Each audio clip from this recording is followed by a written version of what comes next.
3.5% threshold. Ella, they're saying that to increase representation of smaller parties. What do you think about that? Well, obviously, my first thought, as was brought up, is how that might negatively impact on Pāti Māori. But I do think that it also really gives those smaller parties and that diversity of voice a greater opportunity for representation. And that was the whole point of MMP 30 years ago. So I think anything that deepens participation and representation is good. And in fact, real democracy would dictate that you had no threshold at all, which is what I support. It would get rid of the... Well, you need about 13,000 votes to get 0.8%, which gives you one MP in Parliament of party vote. So if there was no threshold, actually all votes would go to the party that they're intended, and it would change some of those. So you're not worried about a whole bunch of real fringe parties coming in? No? Not at all. If they can get that many votes, I think they deserve their place there.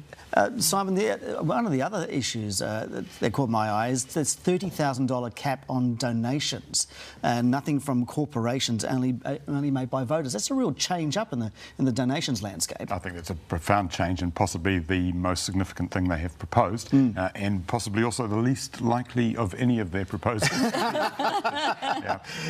We know we have a real problem in this country where you can buy enormous influence of political parties, and there are parties that benefit from that. We know from the electoral returns that there's a small number of extremely wealthy New Zealanders who donate very substantially to the party's national end act.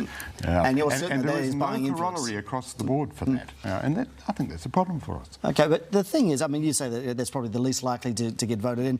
Is any of this going to be voted in at all? Because obviously, you know, the consultation comes back in November. It's not in time for this election, and then you need a supermajority for things like, you know, 4-year terms. So we're not going to see this, are we? Oh no, I'm hopeful actually that we can see some change so that there is a more fair and accessible democracy at play.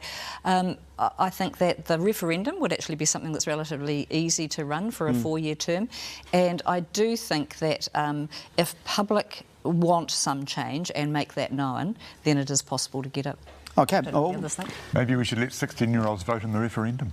Well, yeah, that's another thing. Ella, do you want 16-year-olds to vote? Absolutely, and I say that as somebody who works in a university with young New Zealanders, many young New Zealanders, and I am pleasantly surprised by how politically adept they are, and as civil citizens, how much more aware. Many of them have come through the movements protecting the climate and the environment. So I think we have a high level of politically aware young folk who are actually champing at the bit.